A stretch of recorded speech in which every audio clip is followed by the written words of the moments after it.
Bien, chicos, buenas noches. He dado un poco de tiempo para que ingresen todos ustedes a la reunión que tenemos ahora. Falta solamente uno de sus compañeros, pero vamos a iniciar esta reunión que corresponde a la presentación de casos clínicos de las enfermedades vesículo-ampollosas. ¿Sí me escuchan, no? Sí, Sí, doctor. doctor, Sí, sí lo doctor. escucho. Excelente. A ver, voy a compartir pantalla para que proyecten sus diapositivas.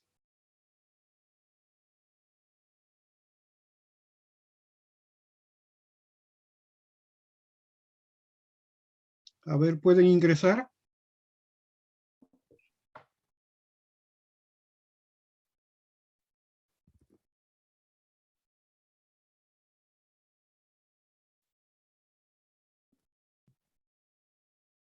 Sí se puede, doctor, un momento. Sí, ya, ya.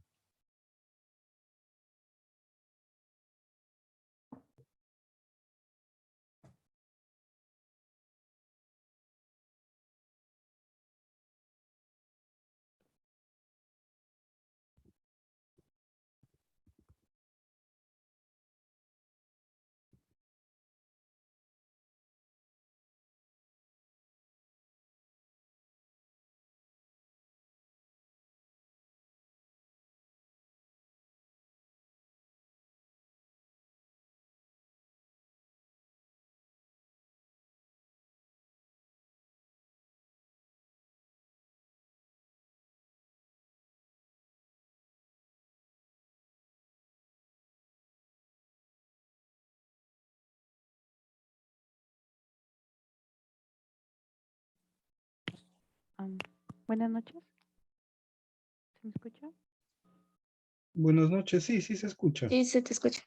Ya, doctor, yo empezaría con el primer caso. Siguiente, por favor. ¿Tu nombre, por favor? Adriana Celi. Adriana Celi. Ya, adelante, Adriana. Ya, bueno, el caso número 1 nos presenta un paciente varón de 60 años con lesiones costrosas en labios y laceración en lengua y mucosa oral de 2 meses de evolución. Manifiesta que 10 días antes de la consulta presentó lesiones de contenido claro en la espalda y en las extremidades que se rompieron después de un día y dejaron las lesiones ulceradas. Manifiesta que 2 meses antes se le detectó tumoración en parénquima pulmonar y actualmente está en estudio para determinar su etiología. ¿No? Aquí tenemos las imágenes y se pueden ver pues eh, las laceraciones. ¿No? Siguiente, porfa. Bueno, dentro de las lesiones primarias que hemos evidenciado están las ampollas que, bueno, van a tener una forma y un borde irregular con el contenido claro que lo menciona en la historia clínica, bueno, en la historia que nos han mandado, ¿no? Después de un día se convirtieron en lesiones ulceradas.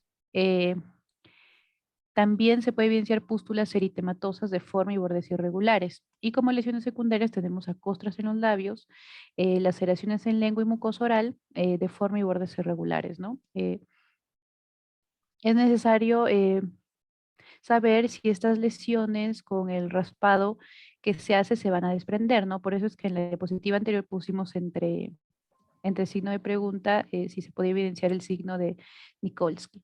¿No? La localización, bueno, en los labios, la lengua, la mucosa oral y fosas nasales se encuentran las pústulas y costras y en la espalda y manos las ampollas. Tiene una distribución de tipo generalizada. El color en el caso de las ampollas van a ser blanquecinas, ¿no? De las pústulas pues van a ser eritematosas y en el caso de las costras sería un color violáceo. Tienen tamaños variables, entonces de acuerdo a todas las lesiones que puede encontrar, eh, nosotros hemos puesto que tienen un síndrome ampollar que está evolucionando a lesiones ulcerosas, ¿no? Siguiente, porfa. Bueno, por el antecedente también que tiene y la clínica, nosotros hemos determinado que tiene un pénfigo paraneoplásico, ¿no? A favor tenemos un síndrome ampollar, la estomatitis, que es la erupción cutánea polimorfa, más la ulceración en la mucosa oral, ¿no? La mucositis que también ha presentado, y bueno, el antecedente de tumoración en parénquima pulmonar que tiene desde hace 2 meses, ¿no? Y que todavía, bueno, no le dan resultado. Dentro de los diagnósticos diferenciales tenemos en primer lugar a pénfigo vulgar, ¿no? Porque tiene una forma frecuente y más grave, también por la presencia de ampollas, ¿no? Porque afecta la mucosa con frecuencia y tiene una lesión ampolla intraepidérmica, ¿no? Y en contra es que pues el pénfigo vulgar va a tener una ampolla tensa que en la parte superior, bueno, en la parte superior va a ser la parte tensa y esta va a ser pues en forma circular u ovoide, ¿no? El pénfigo ampollar, pues a favor tenemos que son las lesiones eritematosas, ¿no? Que son ampollas tensas y resistentes a la erosión, ¿no? Bueno, la distribución también que es generalizada, como en el caso, mucositis que se presenta del 10 al 30%, que también se ha presentado en el caso, y la edad del paciente. Pero en contra tenemos que es muy poco frecuente que afecte las mucosas y que los sitios de predilección para este pemfigoide ampollar son los sitios de fricción, ¿no? Como las axilas, los muslos, las ingles y también, bueno, en el abdomen, el antebrazo y las piernas, ¿no? Siguiente, por favor. También dentro de los diagnósticos diferenciales tenemos el síndrome de Stevens-Johnson, bueno, por las ampollas que presenta y porque puede afectar las palmas de las manos, pero en contra es que no hay antecedentes de alguna toma de medicamentos, o al menos no lo refiere, no es es un poco frecuente y no tiene sintomatología, y el paciente no presenta sintomatología sistémica como la fiebre o el dolor de cabeza. Además, que las ampollas que están en el síndrome de Stevens-Johnson se encuentran en la cara, el tronco, el cuello y la parte superior del tronco. Como último diagnóstico diferencial tenemos al eritema multiforme, ¿no? Este a favor porque predomina en el sexo masculino, lesiona las mucosas, ¿no? Las lesiones se ubican en zonas sacras, pero es más frecuente en el segundo y la tercera década de vida. Usualmente la etiología es viral o farmacológica y tiene lesiones en diana o escarapela. Siguiente. Ah, bueno, ese cuadrito iba antes ya. El primer lugar, no tenemos por el tipo de lesión los diagnósticos diferenciales del pénfigo paraneoplásico. Eh, es que por las lesiones bucales, perdón, tenemos el pénfigo vulgar, Steve Johnson, pénfigoide mucoso, el líquen plano oral, la estomatitis hundicida por quimioterapia, que también se puede presentar, o la estomatitis aftosa mayor, ¿no? Y dentro de las lesiones cutáneas, pues tenemos el eritema multiforme, el síndrome de Steve Johnson, la necrólisis epidérmica tóxica, el pénfigo vulgar, la erupción medicamentosa, el líquen plano y los trastornos ampollas subepidérmicos, ¿no? Siguiente, por favor. Bueno, dentro de nuestro plan diagnóstico, eh, el libro de Fitzpatrick nos plantea un algoritmo que lo voy a mostrar más adelante, pero primero es una evaluación clínica, ¿no? Del paciente, las características de las ampollas, también el signo de Nikolsky, ¿no? Y bueno, básicamente eso, y esto se acompaña con la evaluación de laboratorio, que es una biopsia para histología, se puede hacer una inmunofluorescencia directa o indirecta y una investigación inmunoquímica, e incluso los estudios de imagen. En lo que respecta al tratamiento, se tiene que tratar pues la neoplasia subyacente y manejar también los síntomas del paciente, ¿no? En el caso del tratamiento de la neoplasia subyacente, nos menciona la literatura que tenemos que reducir la masa tumoral, ya sea por una escisión parcial o total del tumor. Y dentro del manejo de los síntomas, mencionaba que podíamos usar un enjuague bucal para el dolor oral, ¿no? Este enjuague tiene que ser anestésico. También se podía aplicar gasas con vaselina en el caso de lesiones cutáneas, pero el más usado es el permanganato de potasio, que seca las ampollas que tiene el paciente y evita la infección de estas, ¿no? Ya que es necesario evitar las coinfecciones de estas ampollas, ¿no? También se da una terapia sistémica con un tratamiento inmunosupresor. En la literatura nos menciona que hay dos líneas. La primera línea es la prednisona o el rituximab, ¿no? Por vía intravenosa. Y en la segunda línea, pues está la ciclosporina, la ciclofosfamida, el micofenolato de mofetilo, ¿no? O inmunoglobulina de vía intravenosa. Incluso se puede usar el plasmaféresis, ¿no? Aparte se tiene que hacer el control de signos vitales y siguiente. Ya, bueno, como mencioné en el diagnóstico, acá está el algoritmo, ¿no? Tenemos una evaluación clínica. Primero tenemos que ver si es que tiene una estomatitis dolorosa, ¿no? Si es que no tiene una estomatitis dolorosa, pues se descarta el diagnóstico de pénfigo paraneoplásico. Y si está presente, pues tiene que haber una necrosis epitelial difusa en la lengua y en el vermellón labial que sí se ha evidenciado en el paciente. En la evaluación de laboratorio, en las lesiones cutáneas, se van a presentar ampollas y oraciones, ¿no? Que suelen remediar a un eritema multiforme o necrólisis epidémica tóxica, ¿no? Incluso mencionaba la literatura que estas lesiones cutáneas también podían parecerse al pénfigo vulgar, ¿no? Bueno, ya para la parte de las pruebas que se le hace una biopsia para histología, ¿no? Y se puede ver una alteración acantólica, liquenoide o vacular de la interfaz, ¿no? En el caso de la inmunofluorescencia directa, eh, se va a ver la inmunoglobulina G y C3 en las superficies celulares y a lo largo de la membrana basal, ¿no? En esta prueba es muy común que se dé falsos negativos. La inmunofluorescencia indirecta, que se ve la unión a la superficie celular en esófago de mono mencionaba, y epitelio vesical murino, ¿no? Y la investigación inmunoquímica, que se va a poder reconocer los anticuerpos contra la desmogleína, no solamente 3 que lo vimos en clase, sino también tipo 1, y también se puede ver la demosplaquinas 1 y 2, ¿no? Siguiente, por favor. Hay algunas pruebas especiales, bueno, que yo le he planteado como estudios de imagen, no en el caso, pues, de los tumores, ¿no? Se tiene que hacer radiografía de tórax, de abdomen y pelvis, ¿no? Para poder evidenciar los tumores que son más comunes. eh, perdón, los estudios por imagen, no en general, entonces podrían ser los linfomas no Hodgkin, leucemia linfocítica crónica, y si es que ya hay la neoplasia preexistente, pues se tiene que proceder al tratamiento. Dentro de los tratamientos, es de acuerdo a lo que en los estudios por imagen se puede evidenciar, pero básicamente es la escisión completa de los tumores, ¿no? O la escisión parcial de los tumores, más un tratamiento inmunosupresor con con la prednisona o los otros agentes que he mencionado, ¿no? Siguiente. Y eso sería respecto al caso 1.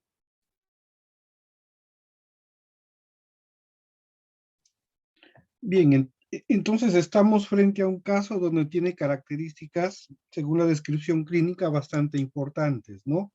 Una de ellas es el antecedente de la neoplasia en el parénquima pulmonar, perdón, y que nos orienta ya más o menos hacia un diagnóstico, ¿no? Un pénfigo paraneoplásico en este caso, y que se podría confirmar clínicamente por las lesiones bastante severas que el paciente presenta en la mucosa oral, ¿no? Como vemos en la diapositiva, entonces esta, si bien es cierto, se presenta también lesiones eh, eh, eh, ampollares a nivel de la mucosa oral en el pénfigo vulgar, pero sin embargo la severidad de estas lesiones se presenta solamente de este tipo en el pénfigo paraneoplásico, ¿no?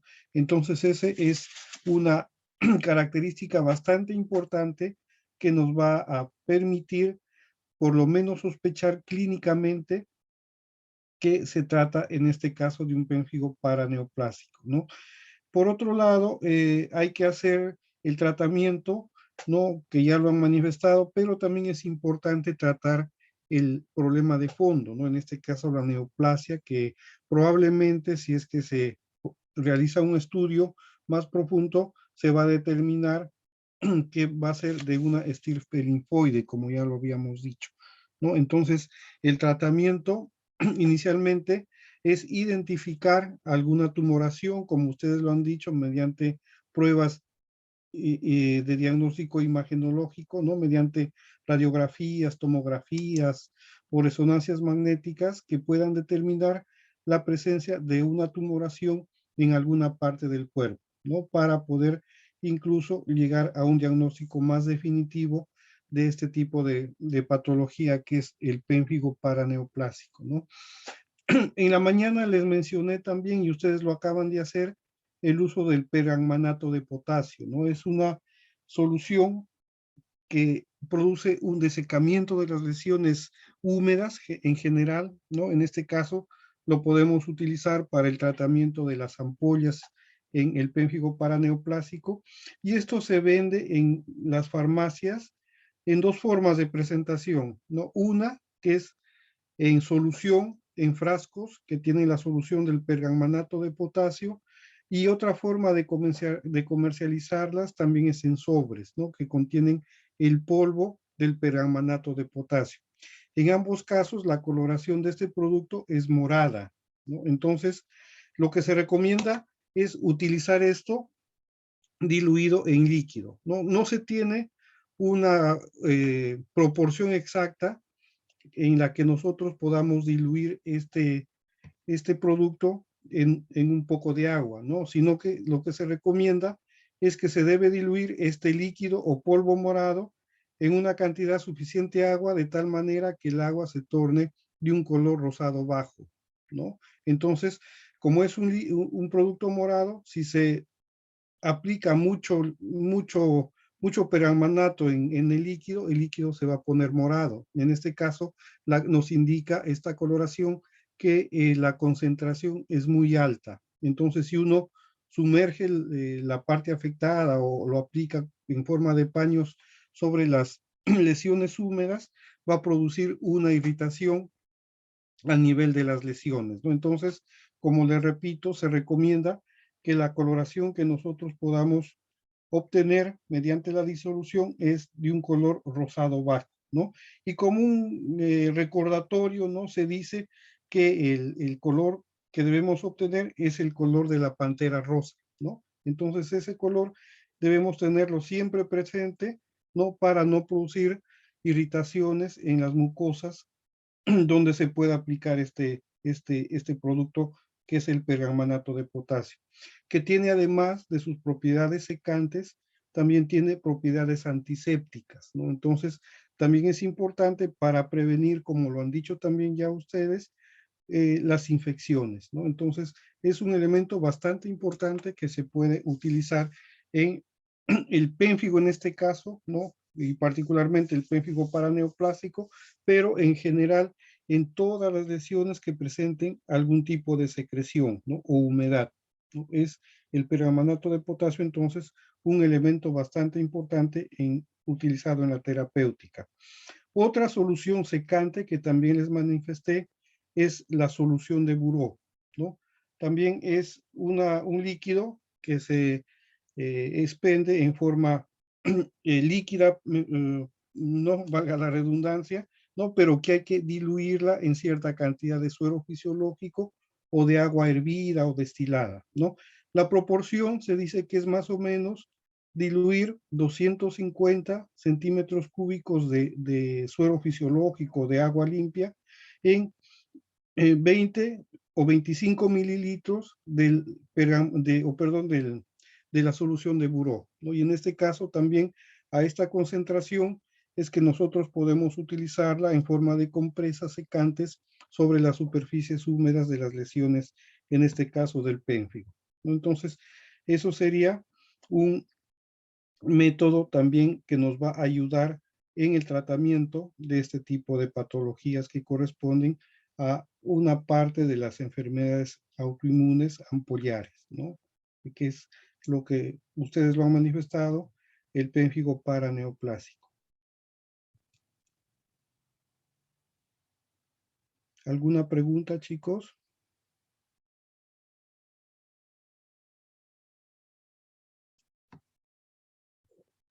Profesor, disculpe, Sí, dijo que se aplicaba en paños la solución del permanganato de potasio. En paños, o sea, remojamos un trapo, una toalla estéril o algo así. sí, claro. Se puede emplear de esa forma, ¿no? Con compresas, ¿no? O sea, utilizar alguna tela, un algodón, una gasa, ¿no? Sumergirla en el líquido y aplicarla sobre las superficies húmedas de la piel, ¿no? O también se puede utilizar derramando el contenido de este producto, ¿no? Diluido en agua, como les he dicho, sobre la piel, ¿no? Como si fuera una ducha. También se puede emplear de esa forma el permanganato de potasio. La solución de Buró sí definitivamente se emplea solamente en forma de compresas, ¿no? Con paños sobre las zonas húmedas de la piel. Gracias, doctor. Bien.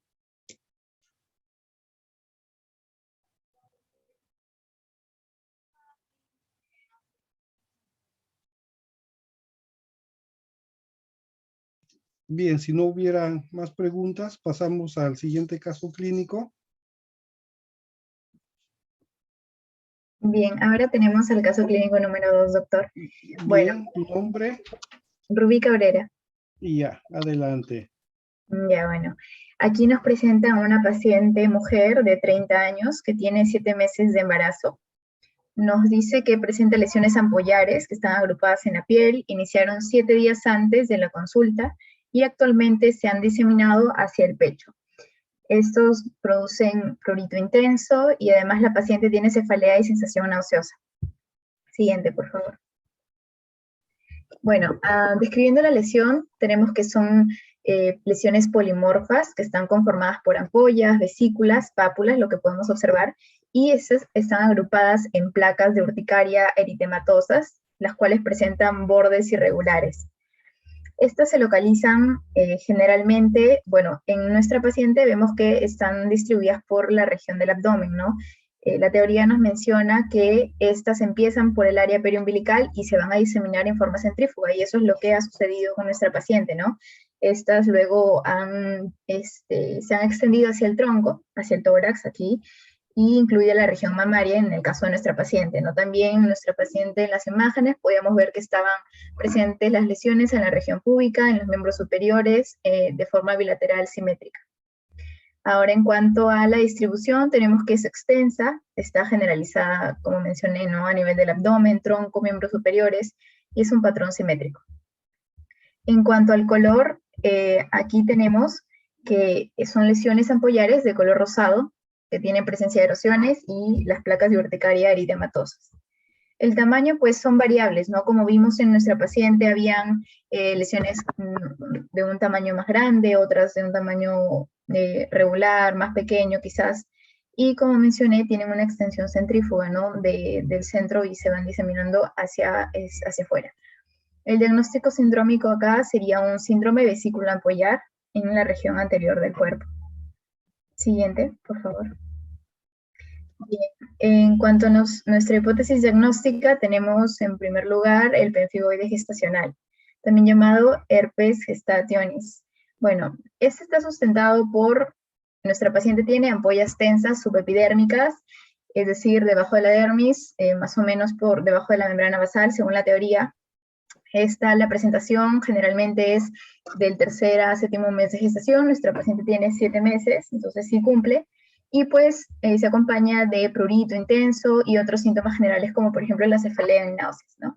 En contra tendríamos que nuestra paciente no presenta fiebre, pero sería lo único. Así que esa va en primer lugar. Después tenemos nuestros otros diagnósticos diferenciales. Tenemos el pemfigoide ampollar. Aquí algunas características a favor sería que las lesiones ampollares son tensas también, hay placas eritematosas y está presente en el abdomen, sobre todo en el área periumbilical. Pero en contra tenemos que predominen muslos, caras de la flexión de extremidades, ¿no? Cosa que nuestra paciente no presenta, o al menos no lo refiere en la imagen. Después también afecta mucosas y la evolución es crónica. Entonces nuestra paciente acá vemos que tenía 7 días de evolución recién. Entonces no cumple. Después tenemos la urticaria aguda gestacional, también llamada erupción polimorfa del embarazo. Aquí a favor tendría que se presentan pápulas y placas puriginosas durante el embarazo, pero en contra sería que frecuentemente comienzan en las estrías, ¿no? Y no hay mucha notoriedad en las ampollas. Después la dermatitis herpetiforme, a favor tiene que igual se forman placas, eritemas, lesiones ampollares, hay prurito, es simétrica, y también la erupción es polimorfa, ¿no? O sea, es decir, las lesiones tienen formas variables. Pero en contra tendríamos que no afecta el estado general, es decir, no tendría nuestra paciente cefalea, náuseas, todo eso. Después hay dolor, cosa que nuestra paciente no tiene, y es desencadenado por traumatismos, ¿no? Recordar que el pemfigoide gestacional es sobre todo una patología autoinmune. Siguiente. Bueno, aquí tenemos un algoritmo, ¿no? del estudio de una paciente embarazada que tiene prurito. Entonces, para esto vamos a ver si es que nuestra paciente llega con lesiones visibles o no. Entonces, en nuestro caso, nuestro paciente tiene lesiones cutáneas visibles. Entonces, nos vamos por el lado izquierdo. Después, ¿son específicas del embarazo? Sí, porque recién se ha presentado al 7.º mes, 7 días antes de que ella acuda a la consulta. Ahora tenemos que ver si es que son tempranas o tardías, es decir, si es que va de repente antes del tercer trimestre o después del tercer trimestre, ¿no? Nuestra paciente ya tiene 7 meses, cosa que encajaría dentro del tercer trimestre, entonces nos iríamos por la parte derecha, tardía, y aquí nosotros tenemos que nuestra paciente tiene las lesiones predominantemente en el abdomen, ¿no? Y bueno, también en este caso es en el tronco y extremidades. Entonces, bueno, aquí en la parte derecha nosotros vemos que nuestra paciente estaría cumpliendo para un pemfigoide gestacional según este algoritmo, ¿no? Porque está presentando vesículas, prurito y todos esos síntomas que ya he mencionado. Siguiente, ya. Ahora el plan diagnóstico. Primero, lo básico es la evaluación clínica, ¿no? Hacerle un buen examen físico, revisión, su anamnesis. Después, ya en cuanto a los exámenes de ayuda, podríamos plantear una biopsia de la piel perilesional para una histopatología de rutina, ¿no? Y vamos a hacer también inmunofluorescencia directa. Todo esto para revelar el depósito lineal de complemento, que es C3, en la zona de la membrana basal, ya que es una lesión subepidérmica. Aquí la presencia del complemento 3 es bastante patognomónica del pemfigoide gestacional. Después vamos a plantear también un hemograma, porque vamos a ver que los leucocitos van a estar aumentados, hay eosinofilia también. Y por último, plantearíamos una medición de los niveles séricos del BP de anticuerpos, del antígeno BP180, ¿no? Esto se hace con las técnicas de ELISA o técnicas de inmunotransferencia, que básicamente van a detectar los autoanticuerpos BP180, anticuerpos, perdón, que esto es básicamente el colágeno tipo 17, ¿no? Y bueno, eso en cuanto al plan diagnóstico. Ahora, el plan terapéutico, se dan sobre todo los cuidados generales, ¿no? Después se espera la remisión espontánea postparto porque en un 75% decía que después de esto las lesiones desaparecían. También se plantea la desecación de las ampollas, ¿no? Que esto se realiza dentro de los cuidados generales también. Y si hablamos ya de una terapia pues farmacológica, esto va a depender en realidad del avance o de la evolución de los síntomas, porque por ejemplo tenemos que si nuestra paciente cursa con síntomas leves, moderados, es decir, no hay mayor síntomas asociados, quizás se recomiendan corticoides tópicos, pero si los síntomas ya se agravan, se recomiendan los corticoides orales. En ese caso podríamos plantear una prednisona en una dosis de 0,5 miligramos por kilo por día, y siempre se recomienda no acompañarlo de repente de un antipuriginoso o un antihistamínico de primera generación. En este caso hemos planteado la clorfeniramina en 4 gramos cada 4 a 6 horas. Y bueno, como mencioné, el tratamiento siempre iba a depender de la intensidad del cuadro clínico, ¿no? ¿Podrías darle siguiente? Creo que hay uno más. Sí, y bueno, aquí ya por último tenemos a los criterios diagnósticos para el pemfigoide gestacional. Tenemos la presentación clínica, nuestra paciente estaba embarazada, tenía las pápulas pruriginosas, es decir, que le daba comezón, tenía vesículas también, había compromiso periumbilical, o sea, cumplía con las 3. Después tenemos, bueno, aquí se le hace la histología dentro del plan diagnóstico, y bueno, como mencionaba, el pemfigoide son lesiones subepidérmicas, ¿no? La esfingiosis eosinofílica también se va a ver, pero cuando ya se le hagan los exámenes de ayuda, que la esfingiosis, recordemos que es una acumulación de líquido extracelular, ¿no? Que esto va a apoyar a la confluencia de las ampollas o de las vesículas. Después tenemos la inmunofluorescencia, sobre todo para detectar el complemento 3, y que es bastante característico de este pemfigoide gestacional, las pruebas de ELISA, para ver lo que mencionaba del BP180, y también acá es característico el BP230 también, y para eso se realizaba el ELISA y el inmunoblot. Y bueno, eso es todo respecto al caso.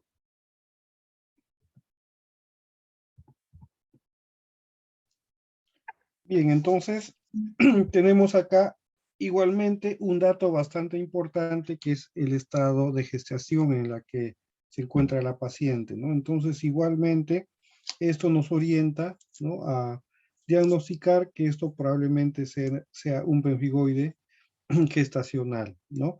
Más aún si tenemos en cuenta la característica de las lesiones, su inicio y su distribución, también nos van a ayudar en el diagnóstico clínico de este tipo de patología, ¿no?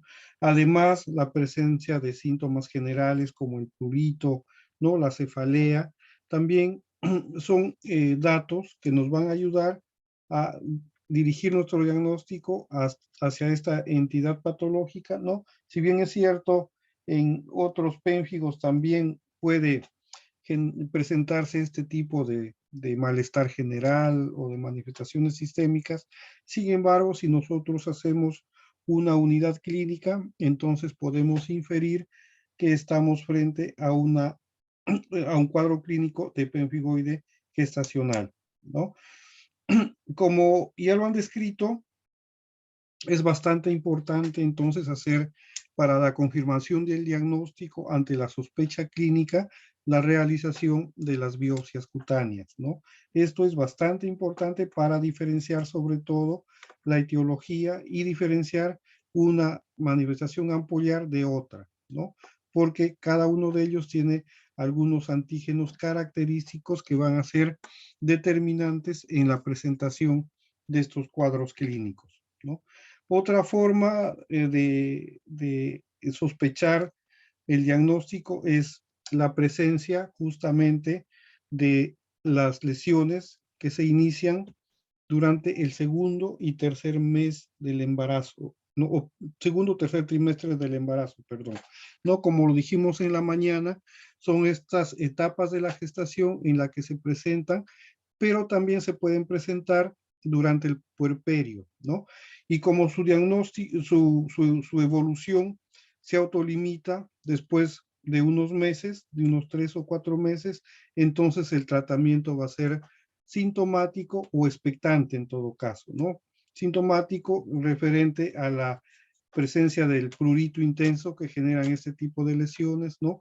Usar, como ya ustedes lo han manifestado, los antihistamínicos de primera generación, ¿no? Estos antihistamínicos están representados por la clorfenamina, ¿no? Que tiene el inconveniente muchas veces de que atraviesa la barrera hematoencefálica y produce sueño en los pacientes, ¿no? Pero sin embargo, si tenemos en cuenta que se trata de una paciente gestante, este tipo de medicamentos, los antihistamínicos de primera generación, son los que producen menos malformaciones y menos alteraciones en el feto de esta persona gestante, ¿no? Entonces, en este caso, se tendría como elección, si es que se tiene que utilizar un antihistamínico, estos antihistamínicos de primera generación, ¿no? Porque son menos agresivos, alteran menos que los otros antihistamínicos, ¿no? Los de segunda o tercera generación al feto de esta persona gestante,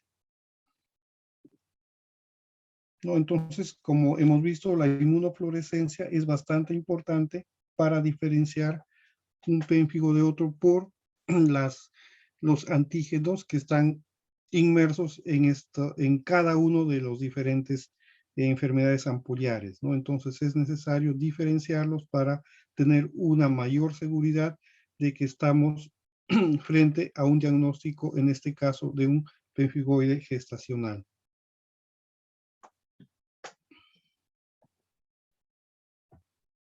¿Alguna pregunta, chicos? Yo, doctor, una pregunta. ¿Sí? O sea, mi pregunta va relacionada a la importancia clínica del prurito, porque, por ejemplo, en el pénfigo vulgar, en la literatura dice que no presenta prurito, o sea, que presenta dolor y ardor. Entonces, quería saber la importancia del prurito, ¿no? Porque veo que hay diferentes pénfigos que sí pueden presentar prurito. Claro, como les dije en el caso clínico anterior, hay que hacer una unidad clínica, ¿no? Recolectar los diferentes datos que nos presenta el caso clínico, aunar el prurito al estado de ingravidez de la persona, ¿no? A la característica de las lesiones. Entonces, todo este conjunto de datos nos va a dar un diagnóstico clínico de un pemfigoide gestacional en este caso, ¿no? Entonces, todo eso nosotros tenemos que analizar los datos que podamos obtener de los pacientes para llegar a un diagnóstico.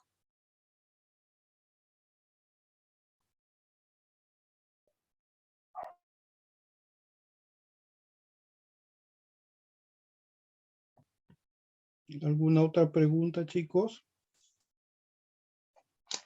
Doctor, sí, una pregunta. Sí. ¿Las lesiones esas son placas hiperpigmentadas o...? Son lesiones, se dice circinadas, ¿no? Primero son lesiones tipo abonosas, se dice eritematosas, ¿no? Que aparecen generalmente en la parte central del abdomen, ¿no? En la zona periumbilical, pero que posteriormente se adicionan lesiones ampollares con bordes irregulares, como vemos acá en la fotografía, ¿no? Que a lo que se denomina una presentación circinada, ¿no? Los bordes irregulares nos hacen referencia a una presentación circinada de las lesiones, ¿no? Entonces, son lesiones inicialmente eritematosas tipo abones, ¿no? Tipo urticariformes, que posteriormente presentan este tipo de lesiones ampullares, más que todo en la periferia de la lesión. Doctor, gracias. Ya, bien. Doctor, una pregunta. Sí. Con respecto, por ejemplo, al tratamiento, dicen que en los casos leves, bueno, se usa aparte de los antihistamínicos para el prurito, pero también los corticosteroides, ¿verdad? Tópicos. Pero como en los corticoides tópicos hay 4 clases, en ese caso, por ser una piel gruesa, ¿se daría en una clase 3 a 4? Así Bueno, sea una gestante. claro, se puede utilizar los corticoides que se denominan de mediana potencia, ¿no? Son corticoides que van a actuar localmente sobre la superficie cutánea y que no tienen tanto poder de penetración hacia el interior del organismo, ¿no? Entonces, no producen un efecto sistémico, porque se ha visto en algunos casos que cuando se usa corticoides de alta potencia tipo clobetasol, alobetasol, estos productos que son los corticoides halogenados tienen bastante predisposición para atravesar la piel y, como les digo, generar incluso manifestaciones sistémicas, ¿no? Se ha visto casos, por ejemplo, en pacientes que utilizan los corticoides tópicos de alta potencia, en el caso de la psoriasis, por ejemplo, ¿no? Que son a veces lesiones extensas de la piel. Entonces se ha visto que en algunos pacientes que presentan solamente el corticoide tópico de alta potencia, la presencia de un síndrome de Cushing, ¿no? Entonces, los corticoides, si bien es cierto, como les dije en la mañana, son productos terapéuticos bastante beneficiosos para el tratamiento de diferentes patologías, sin embargo, hay que utilizarlo correctamente, ¿no? En forma moderada. Y como les repito, en este caso, utilizar corticoides que no sean muy potentes, ¿no? Entonces, en este caso, por ejemplo, utilizar una metilprednisolona, una triancinolona o una mometasona, que son corticoides, o betametasona también, que son corticoides de mediana potencia que nos garanticen de cierta forma que no va a haber esa penetración hacia el organismo a partir de la piel de este tipo de medicamentos, ¿no? Entonces, utilizar corticoides de mediana potencia como los que les he descrito anteriormente. Bien, doctor, muchas gracias. Bien.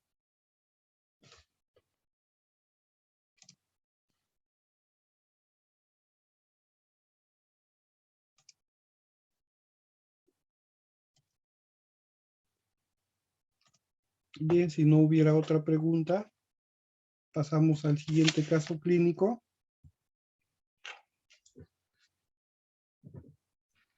Ya, doctor.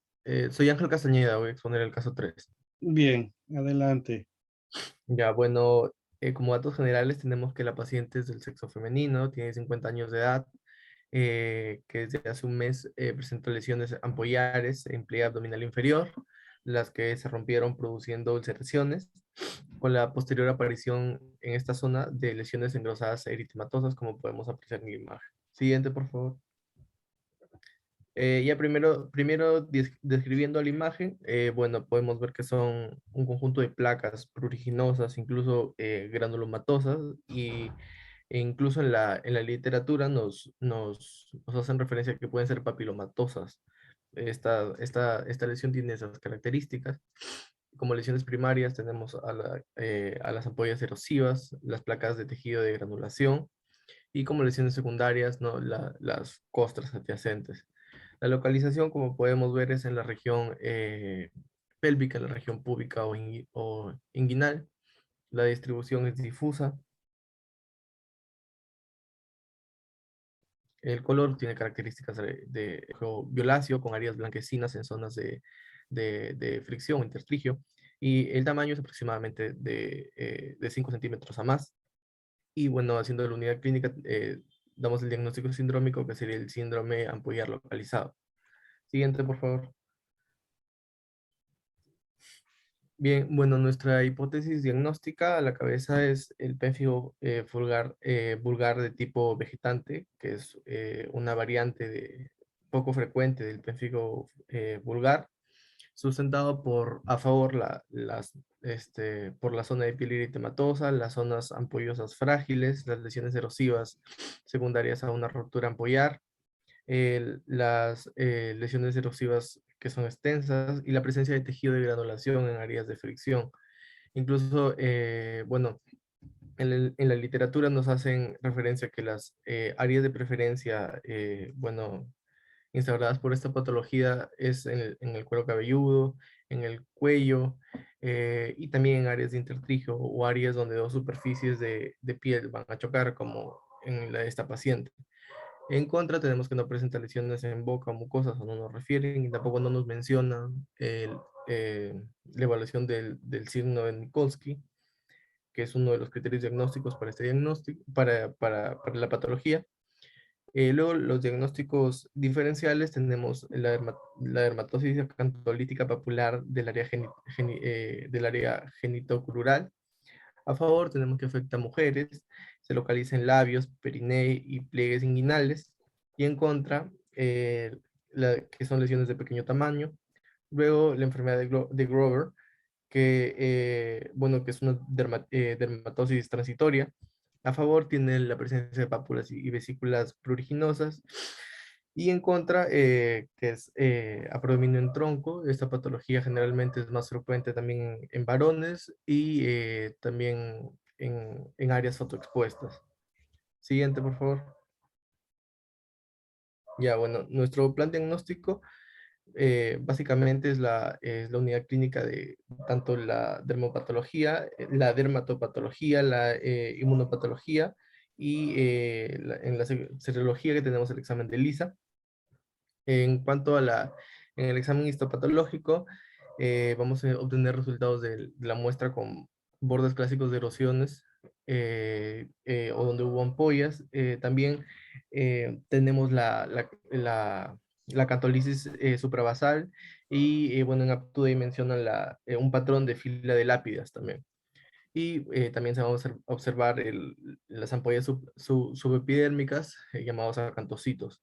Luego, en el examen de inmunohistología, vamos a encontrar el depósito de inmunoglobulina C, no, inmunoglobulina G y complemento 3 en la zona de membrana basal.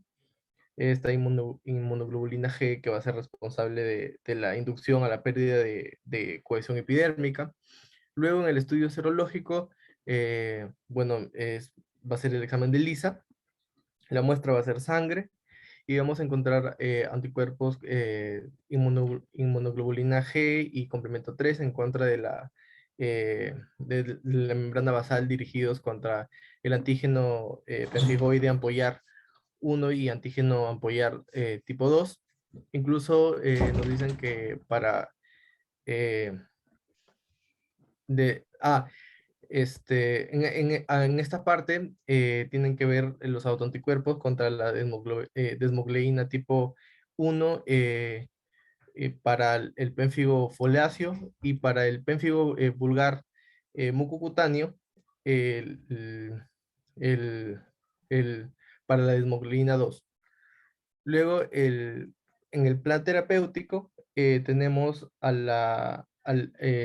bueno, se puede utilizar la prednisona, la cabeza, un glucocorticoide, concomitante o a la vez con inmunosupresores, en dosis de 2 miligramos a 3 miligramos también por kilogramo de peso. Y bueno, con la recomendación de que se utiliza hasta que vemos que las lesiones adyacentes o que ya están presentes se van recuperando, también que no se generan otras ampollas y que el signo de Nikolsky va a ser negativo. Entonces, cuando llegamos a esta fase, bueno, se da una fase en donde se reduce de manera rápida la dosis más o menos hasta la mitad.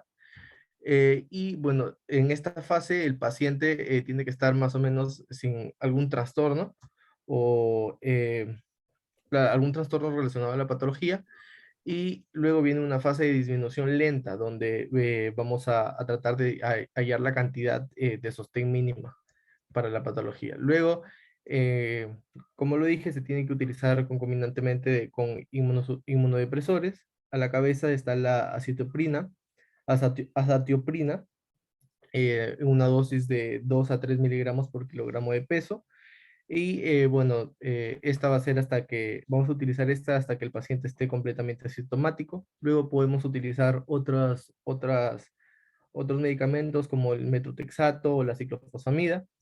También nos mencionan que en algunos casos se puede utilizar la plasmaferesis junto con la administración de glucocorticoides y también inmunodepresores. También la inmunoglobulina intravenosa en dosis altas. Y bueno, en UpToDate nos mencionan el uso del rituximab, si no me equivoco, sí, rituximab. Siguiente, por favor.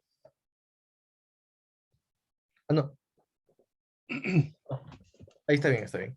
Luego, bueno, como criterios diagnósticos en general de esta patología, tenemos que tener la clínica de ampollas flácidas y erosiones, el signo de Nikolsky positivo, la alteración de las mucosas, generalmente relacionado al pénfigo vulgar, la alteración del estado general también. Luego en la anatomía patológica tenemos que hallar la ampolla intraepidérmica y la cantolisis.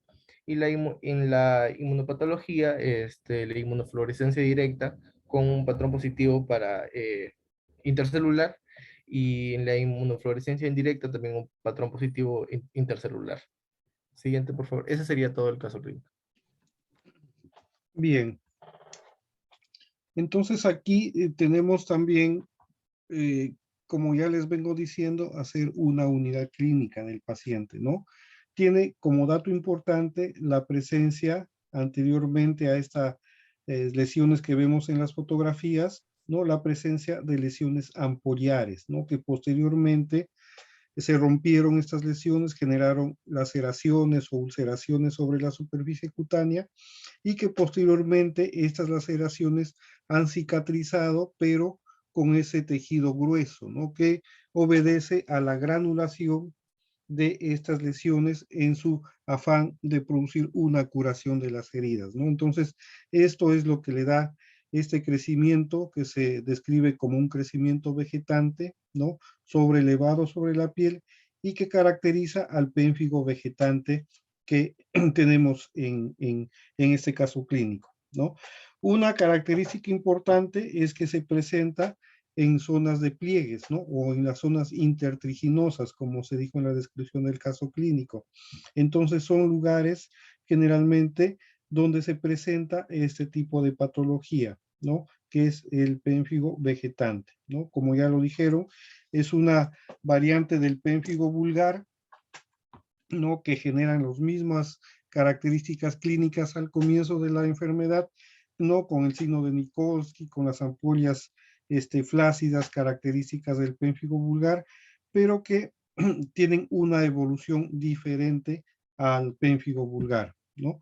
Como ven ustedes, el tratamiento en este tipo de pénfigo, perdón, ¿no? Es bastante importante el uso de los glucocorticoides, ¿no? Generalmente del tipo oral, que es lo que más se utiliza, o también ocasionalmente en forma de vías endovenosas, ¿no? Que se aplican también glucocorticoides o en estos pacientes, ¿no? Mediante una terapéutica que se llama de pulsos, que les describe en la mañana, ¿no? Entonces, es importante utilizar inicialmente una dosis bastante alta para controlar esta reacción autoinmunitaria, ¿no? de la piel, ¿no? Ante los diferentes antígenos que se han descrito, pero que hay que ir disminuyendo, ¿no? No es conveniente suprimir de golpe el uso de los corticoides, ¿no? Porque se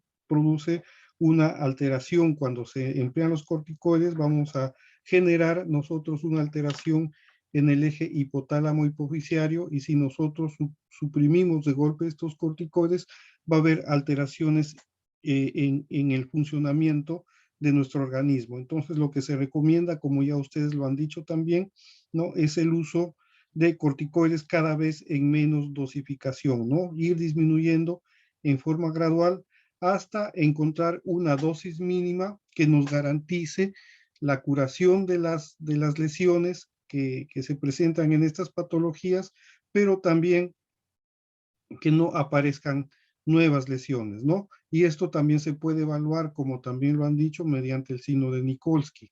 Entonces, este signo es bastante importante que nos va a permitir evaluar el grado de compromiso de la piel, ¿no? Mediante la realización de esta maniobra de Nikolsky y que nos va a ayudar también en la disminución y evaluar la efectividad de la de la terapéutica que nosotros estamos utilizando en los pacientes, ¿no?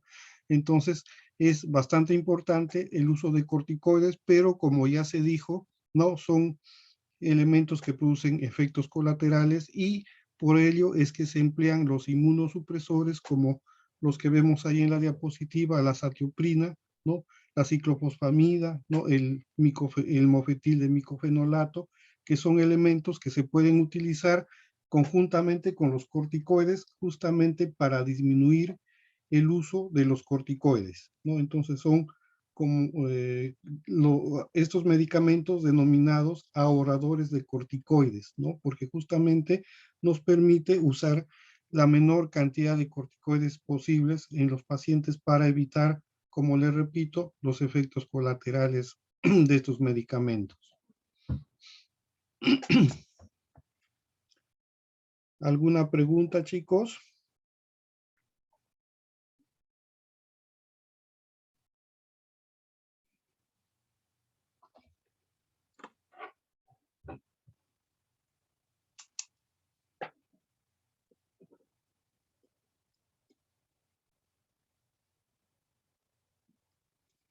Bien, si no hubiera preguntas, pasamos entonces al último caso.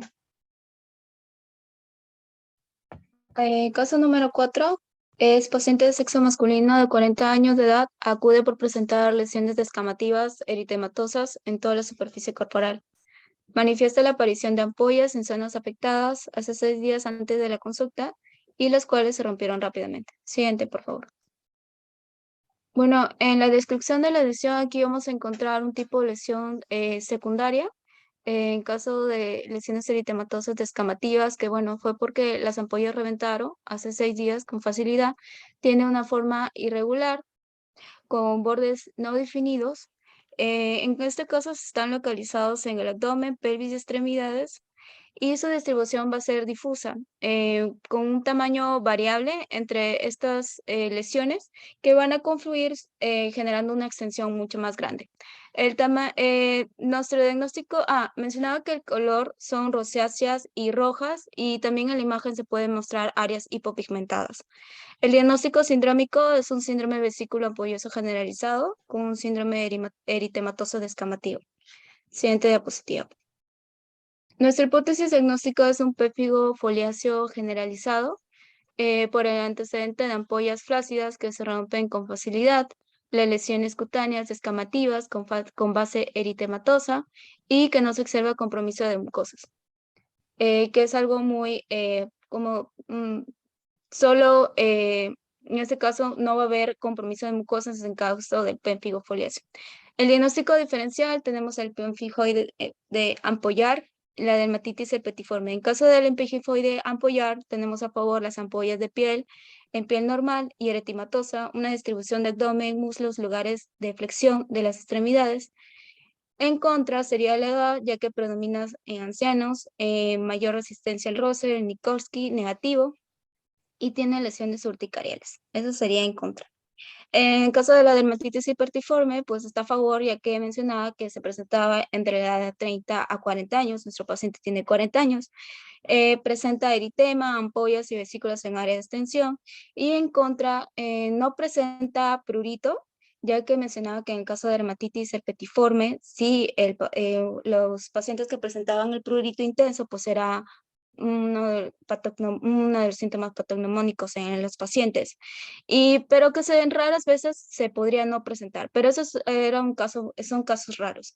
Aquí también podría ser en contra que, bueno, acá tienen lugares de predilección, tanto que son las zonas supraescapulares, las zonas sacras, los glúteos, y en la siguiente diapositiva, por favor. Y mencionaba en las zonas de extensión como codos y rodillas. Bueno, en nuestro plan diagnóstico tenemos la dermapatología microscópica. Aquí se va a escoger las ampollas pequeñas, y en todo caso, las bordes de una ampolla más grande, la cual se va a evidenciar una acantolisis de la capa granulosa de la epidermis. En la inmunofluorescencia directa, aquí el resultado saldrá positivo, ya que nos permite verificar si es una pemfigoide, si es un pénfigo, un pénfigo foliáceo o vulgar.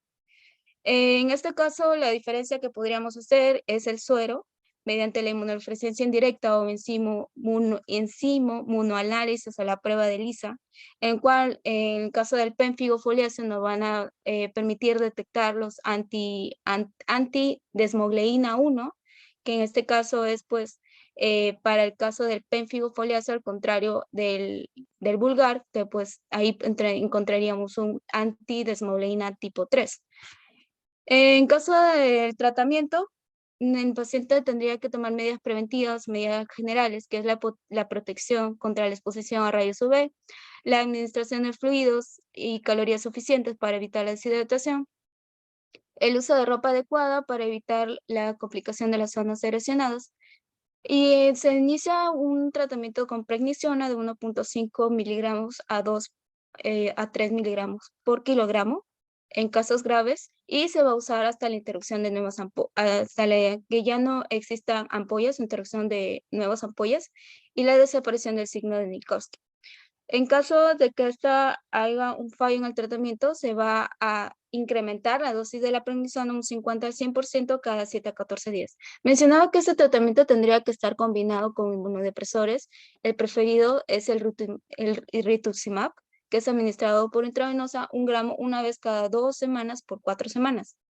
Pero también se podría usar otros como azatioprina o micofelato de mofetil. Siguiente diapositiva. Este es en caso de la primera línea. Si hay fallo en la primera línea, pues se da el tratamiento de segunda línea. En este caso, vamos a usar el mismo tratamiento, pero vamos a reemplazar el agente inmunopresor. Si en el primer caso utilizaste el rituximab, que es el más preferido, pues podrías usar el mofetil micofenonato o azatioprina. Y si en caso tenga problemas gastrointestinales al paciente, se le va a administrar el ácido micofenólico de 720 a 1080 miligramos 2 veces al día.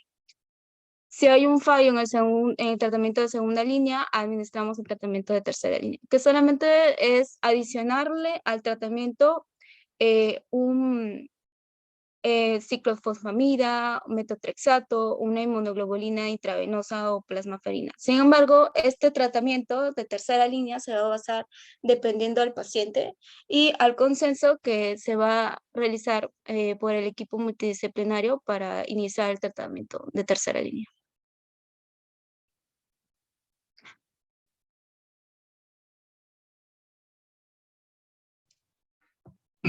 Bien, entonces el hecho de que el paciente nos manifieste que tuvo ampollas y que éstas no fueran evidenciadas durante el examen clínico que se realizó en la consulta médica, eso nos indica que las ampollas eran sumamente frágiles, ¿no? Como nosotros podemos acordarnos, en la clasificación histopatológica tenemos el grupo de los pénfigos superficiales y los pénfigos profundos. En este caso, por las características clínicas descritas, entonces podemos inferir que se trata de un pénfigo superficial. Y dentro de los pénfigos superficiales vamos a encontrar el cuadro clínico que corresponde a un pénfigo foliáceo, ¿no? Entonces, en este caso, la ampolla del pénfigo foliáceo tiene una pared tan delgada, ya que se ubica debajo de la capa córnea, ¿no?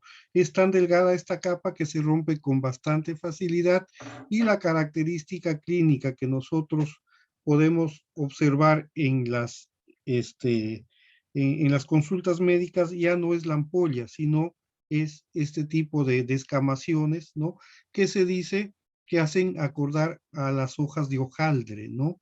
Eso es lo que describe la literatura. Entonces son como hojas, ¿no? Como lesiones cubiertas por escamas que semejan la forma de unas hojas, ¿no? Entonces es una característica bastante importante, además del compromiso generalizado que se puede presentar en este caso de pénfigos foliáceos, ¿no? O pénfigos generalizados, como también se los conoce a este tipo de manifestaciones clínicas. Había un alumno que quería participar. Sí, doctor, tenía una duda. Lo Sí. de la fragilidad de las ampollas, ¿se podría tomar como el signo de Nikolsky también, o es una manifestación aparte? No, el signo de Nikolsky es la aplicación de una presión, ¿no? Oblicua sobre la piel. Como les dije en la mañana, es como si nosotros estuviéramos rozando la piel con una fuerza, ¿no? Moderada, y esto va a generar un desprendimiento de la piel. En este caso, no es el signo de Nikolsky, ¿no? Esta es una ruptura de las ampollas por la fragilidad de las paredes ampollares, y que dan la característica de este tipo de presentación clínica, ¿no? Pero si nosotros aplicamos una presión, ¿no? Tratando de explorar mediante el signo de Nikolsky, vamos a ver que el signo de Nikolsky va a ser positivo, es decir, que la presión de nuestro dedo va a generar un desprendimiento de la piel de las estructuras más profundas. ¿Comprendido? Sí, doctor. Y una última, quería confirmar un dato, era respecto a la parte de cuando se hablaba de extensión o de casos leves o graves y moderados, era cuando la superficie afectada era menor al 5% en casos leves y más de 5% en casos moderados y graves, ¿verdad? Claro, por eso se describe casos de pénfigos superficiales generalizados y localizados, ¿no?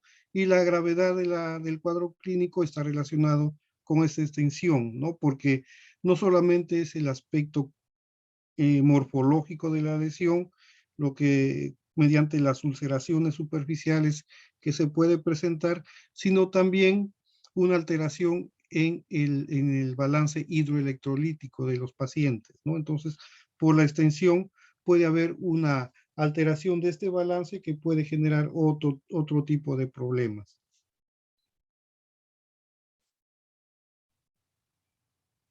Ok, doctor, gracias. Ya había una compañera que quería participar también. Sí, doctor, era más que todo una pregunta con respecto, bueno, al aspecto de la imagen parece como si fuera descamativo, ¿no? Sin embargo, en Fitzpatrick me causó confusión un poquito cuando decían de que se hablaba de una erosión cuando la ampolla se rompe y se habla de una descamación tan solamente cuando el estrato córneo es el que, por así decirlo, se desprende, ¿no? Entonces yo quería preguntarle si se podrían aplicar como que como si fueran sinónimos, o siempre que una ampolla se rompa yo voy a tener que decir erosión y cuando sea, no sé, pues solito, por así decirlo, descamación, como que me causaba duda. No sé si podría aclararme esos dos términos. Claro, la ampolla es tan superficial que genera una laceración o ulceración superficial también, ¿no? Y debido a la conservación de las paredes de estas ampollas sobre la superficie cutánea, ¿no? Las ampollas rotas conservan entonces su estructura de la pared, generan estas lesiones como si fuera una descamación, ¿no? Unas placas superpuestas que dan este aspecto clínico al pénfigo foliáceo. No sé si me dejé entender. Sí, doctor, por lo que le entendí, o sea, como que podríamos aplicar ambos términos en este caso, ¿cierto? O sea, sí, como Claro. que sería correcto. Sí, exacto, ¿no? Se Ah, presentan ulceraciones, ¿no? En la superficie cutánea, pero cubiertas por el resto de las paredes ampollares que persisten en la superficie cutánea. ya, doctor. Ya, entonces serían ambos, o sea, sería erosión y a la vez descamaciones, ¿cierto? Exacto, sí, Listo. sí, Gracias, doctor. las dos. Acá vemos en la foto, ¿no? Lesiones ulceradas, por ejemplo.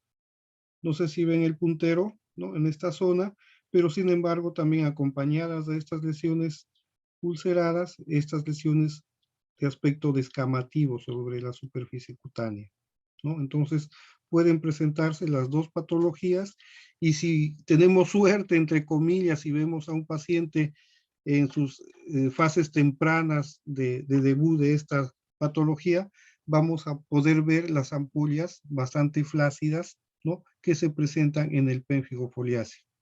Pero el cuadro más característico es lo que vemos en la foto, ¿no? La presencia de laceraciones, ulceraciones superficiales con la presencia de esas descamaciones sobre la superficie cutánea.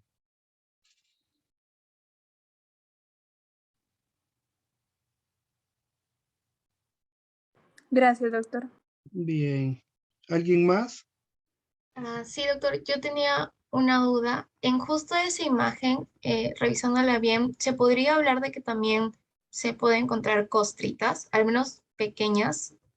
Porque eso también es característico bueno, del cuadro clínico.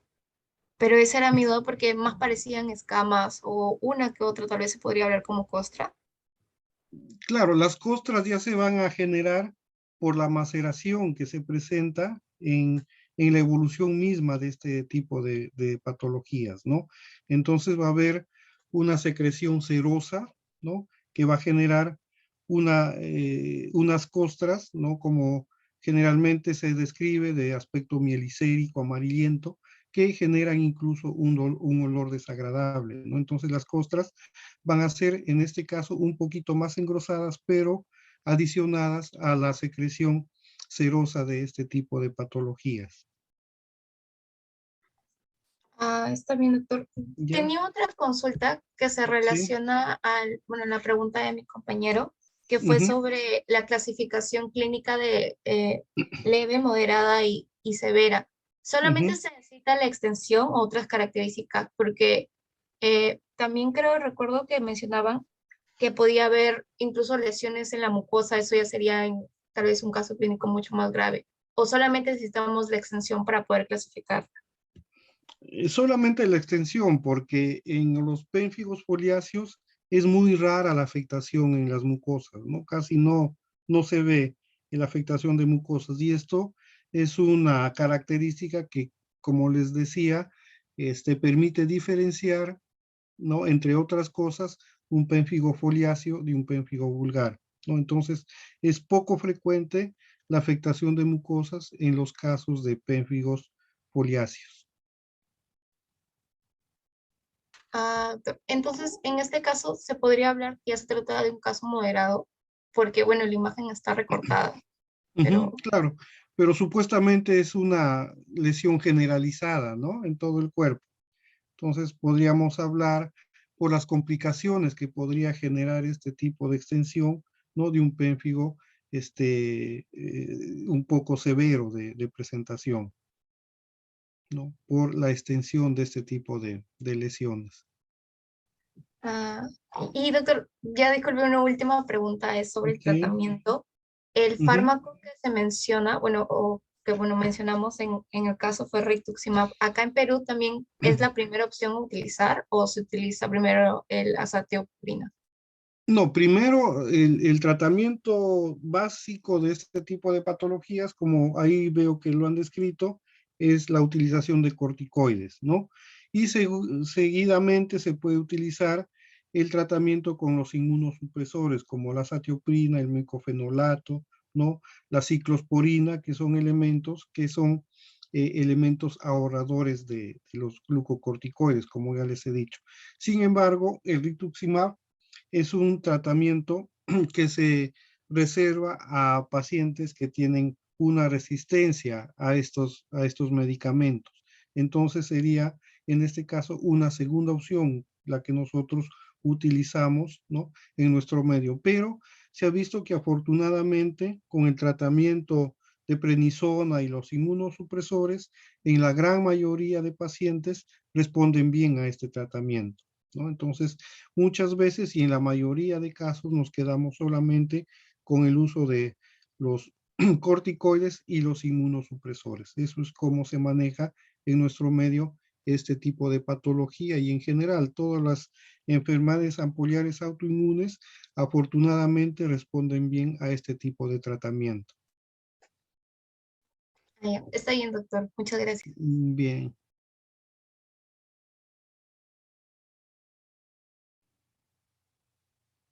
¿Alguna otra pregunta, chicos?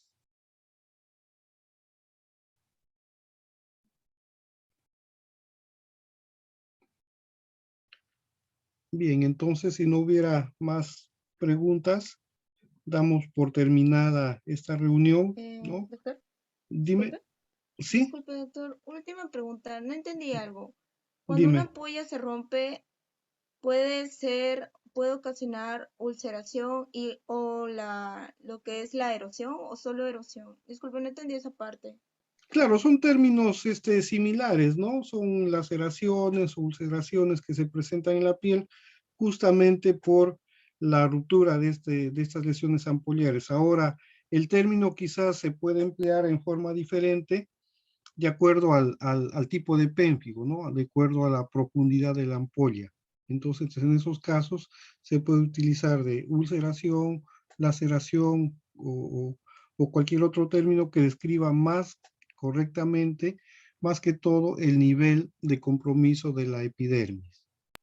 Ah, ok. ¿No? Entonces, Pero, ¿sí?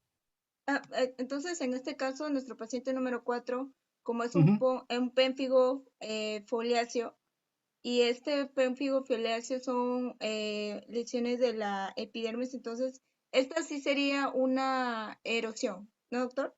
Claro, una Ah, erosión, ok. ¿no? Una Ok. lesión Muchas gracias, doctor. superficial en este caso. Muchas gracias, ya lo entendí. Entonces serían Ya. por el pénfigo, o sea, digamos el lugar o de afectación donde se presenta, o sea, de acuerdo al pénfigo como nos mostró hoy día en la clase, ¿no? Ujú, al nivel de presentación de la ampolla, Ujú, ¿no? Que ujú. pues esto puede determinar las características, ¿no? Cuando estas ampollas se rompen generalmente, ¿no? Entonces eso va a estar relacionado con la profundidad de la ampolla. Muchas gracias, doctor. Bien. Bien, chicos, entonces, si no hubiera otra pregunta, damos por finalizada esta reunión. Una pregunta, ¿mañana qué clase tienen? Acné y rosácea, doctor. Ah, ya, porque el doctor Jiménez no va a poder dictar a este grupo, ¿no? Y nos ha encargado desarrollar sus temas, ¿no? Como pensaba que el tema que me ha encargado es el de mañana, entonces ya nos vemos conmigo el próximo jueves para desarrollar el tema de enfermedades pápulo-eritematosas descamativas. Ya, chicos, entonces nos vemos hasta el día jueves, tanto a las 7 de la mañana con el desarrollo de la clase y en la noche con el desarrollo de los casos clínicos. Muchas gracias, chicos. Han expuesto bastante bien. Me ha satisfecho bastante sus conclusiones y su forma de razonar. ¿no? Y felicitaciones por esta presentación de casos clínicos. Muchas gracias, chicos, y nos vemos el jueves, como ya les dije. Muchas Muchas gracias, gracias a usted, doctor. doctor. Buenas noches. Doctor, Doctor, hasta buenas luego. noches. Hasta luego, nos vemos. Chao.